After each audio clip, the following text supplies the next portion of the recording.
یا سریع الرضا یا سریع الرضا یا سریع الرضا یا سریع الرضا یا سریع. نریش بھائی نے تو کہا کہ تھوڑی سی طبیعت خراب ہے، طبیعت بہت زیادہ خراب ہے. بس جتنا آپ کی دعا میں اثر ہوگا. حالانکہ اسد نے مجھے کہا کہ آج کی مجلس چھوڑ دیں، ریسٹ کریں.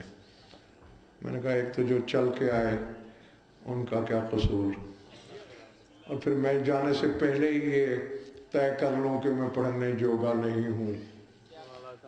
ذکر کو شفا کا زینہ بناتے ہیں پھر جتنا وہ پڑھا لیں. میری بیماری کا سن کے تم پچھلے محلے والوں کیوں گھبرا گئے ہو؟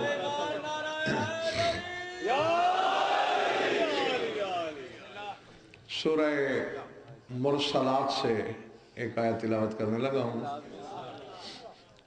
ترجمہ اگر لکھ لیا تو پھر کئی معراجیں ہیں انشاءاللہ.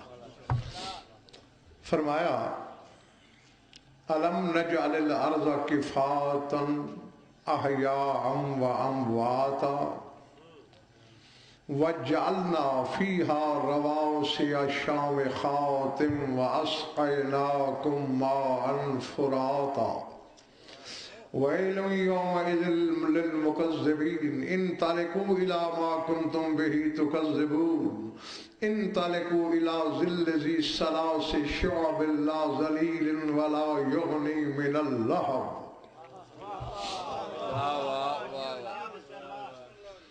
اگر مجھے احساس یہ دلانا ہے تو پھر میں دعا مانگ لوں. ہاں میں تو یہ سوچ کے آیا تھا کہ مجھے تم ٹھیک کر دو گے، لیکن آپ تو مجھے احساس دلا رہے ہو کہ میں باقی بیمار ہوں. ہاں چہرے ٹھیک رکھو. فرمایا کیا ہم نے زمین کو سمیٹنے والی نہیں بنایا؟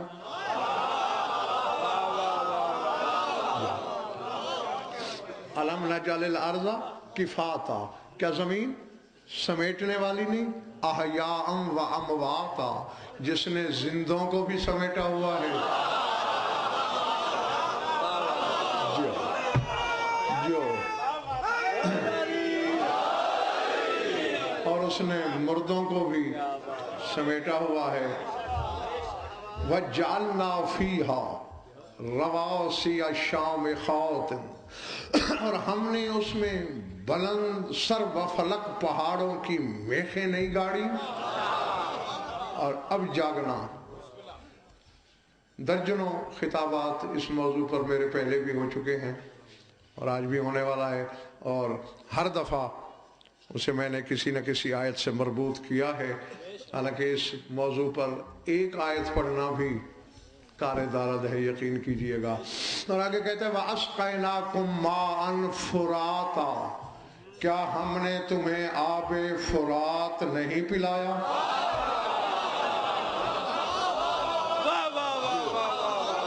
جو پلے پڑھیے بات. 3 دفعہ قرآن میں امتیاز شاہ جی فرات کا لفظ آیا ہے. سورہ فاتر میں آیا ہے، سورہ فرقان میں آیا ہے، اور ایک سورہ مرسلات میں. اور میرا خیال ہے کسی شیعہ کو لفظ فرات سن کر پھر پوچھنا نہیں چاہیے کہ کس کی بات ہو رہی ہے.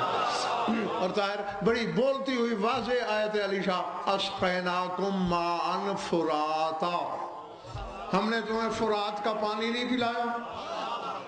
یعنی یہ نعمت گنائی اللہ نے، احسان. ہاں پہلے ترجمہ مکمل کروں پھر واپس آتا ہوں. اللہ کہتے ہیں وَيْلٌ يَوْمَئِذٍ لِّلْمُكَذِّبِينَ، جھٹلانے والوں کے لیے جہنم کا نچلا طبقہ ہے. یعنی فرات کی بات کر کے پھر کہتا ہے جھٹلانے والوں کے لیے نچلا طبقہ. فرمایا جب وہ قیامت کے دن آئیں گے وہ مجھ سے فریاد کریں گے، میں ان سے کیا کہوں گا؟ انطلقوا الی ما کنتم بہ تکذبون، اس کے پاس جاؤ جسے دنیا میں جھٹلاتے رہے ہو.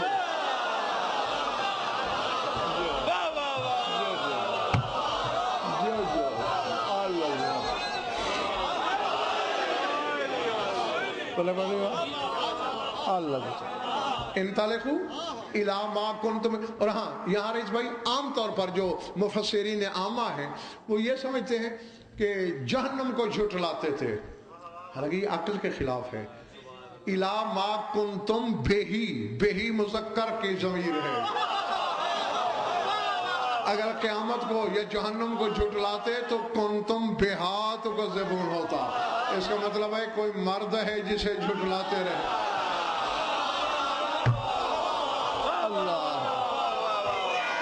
اللہ اکبر.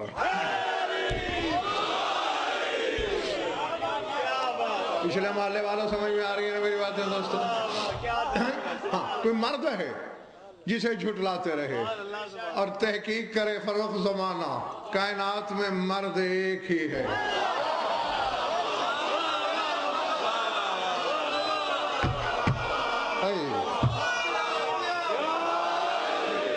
اب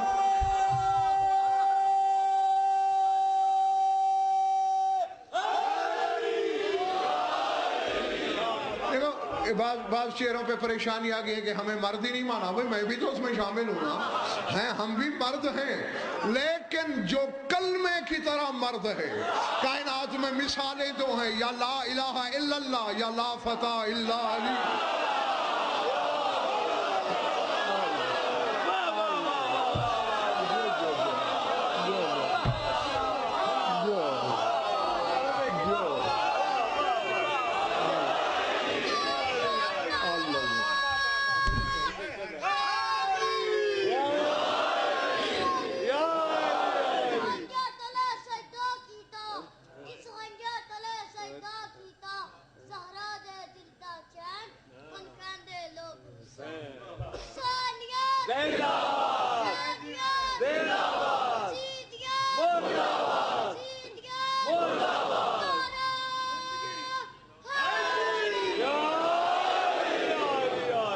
جیتے رہو. یا لا الہ الا اللہ یا پھر لا فتح الا علی. کوئی نہیں مرد سوائے علی کے.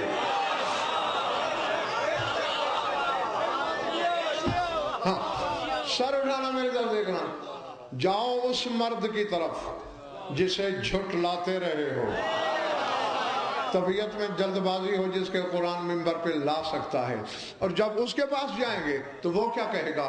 سورہ مرسلات کہہ رہی ہے، وہ کہے گا میرے پاس اب کیا لینے آئے ہو؟ انطلقوا الی ظل ذی ثلاث شعب لا ذلیل ولا یغنی من اللہب. وہ 3 شاخوں والے جھنڈے کے نیچے جاؤ.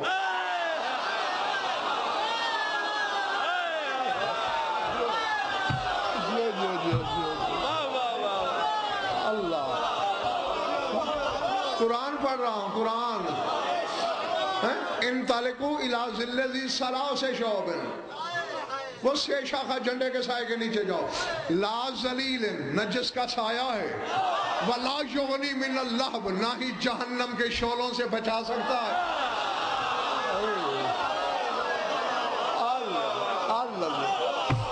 سمجھ میں آ رہی میری بات یا نہیں؟ تو معلوم ہوا نیّر زیدی جو لوگ سلاست کلام کے تقاضوں کو سمجھتے ہیں، جنہوں نے علم بدیع پڑھ رکھا ہے، جو صنائع بدائع کی اصطلاحات سے واقف ہوں، جانتے ہیں یعنی آیت کا مزاج بتاتا ہے.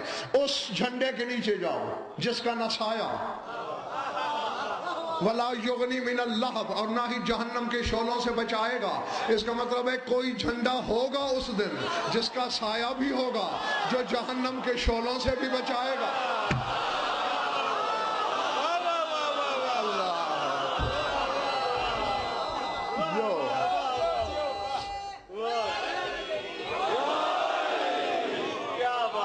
اندر والوں بات سمجھ میں آ رہی ہے؟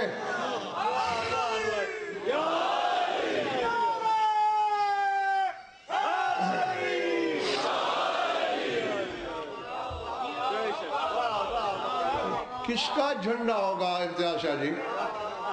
جو اس دن سایہ بھی دے گا، جہنم سے کفایت بھی کرے گا. میں یاد دلا کے اپنے مقصد کی طرف بڑھتا ہوں. بڑی گرمی ہوگی قیامت کے دن، اور کوئی اے سی ویسی نہیں ہوگا. کڑی دھوپ ہوگی، پسینے سے لگامیں چڑھ جائیں گی، مطلب یعنی پسینہ اتنا آئے گا، پہلے ٹخنے ڈوبیں گے، پھر پنڈلیاں، پھر زانو، پھر رانے، پھر شکم، بڑھتے بڑھتے یہاں تک آ جائے گا، طاہر یوں لگے گا جیسے لگام چڑھی ہوئی ہے، اتنی گرمی ہوگی۔ تم کیوں ڈر رہے ہو؟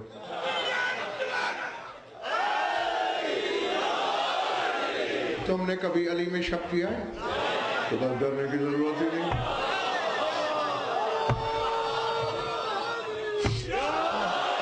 ہاں، ذات واجب کی قسم، بس یہ شک کسی کو راس نہیں آتا، یہ اگر نہیں کیا تو آؤ لکھوا لو منبر حسینی کے غلاف پہ لکھ کر دوں، کچھ نہیں ہوگا۔ لواء الحمد حالانکہ فروخ علی کے ہاتھ میں ہوگا۔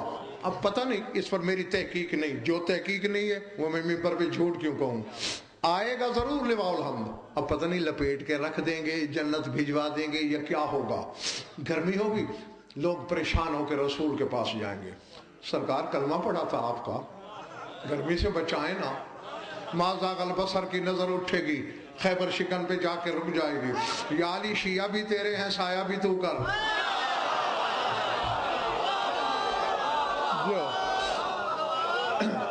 عین اللہ ہی نگاہیں طواف کریں گی اور وہاں آ کے رک جائیں گی جہاں سلطان کربلا کھڑا ہوگا، حسین آزادار بھی تیرے ہیں، سایہ بھی تو کر،